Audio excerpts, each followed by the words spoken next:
وبالوالدین او له مور و پلار سره به احسانا نیکي کوي. دا احسان و نیکي کول له مور و پلار سره دا د مور و پلار حق ده پر اولاد باندې، پر نارینه پر زنانه.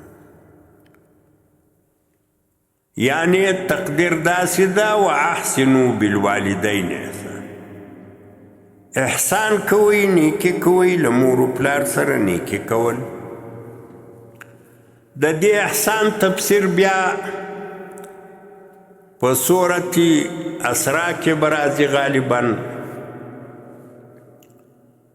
چې مور و پلار په مخ کې کراهیت و ناخوشي مه ښکاره کوه. که چیرې هغه یو خدمت درته ووایي، هغه خدمت په ناخوشي باندې مه کوه. ولا تقل لهما اف، یعنی ناخوشي د دوی په مخ کې مه ښکاره کوه. هر کار چې درته ووایي داسې حالت ښکاره کړه چې دا کار زه په رغبت کوم. او ولا تنهرهما، ترټه یې مه، پرېږده بابا تا هغه پخوانۍ خبرې کوې، اوس هغه وختونه نه دي، دا کیسې مه ورته کوه. بلکې هر وخت داسې په خیال ورکوه،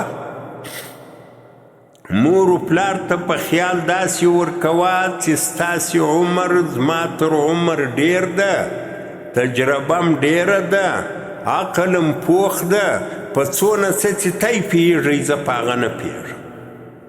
دا په خیال کې ورکوه. ولا تنهرهما، ترټه یې مه.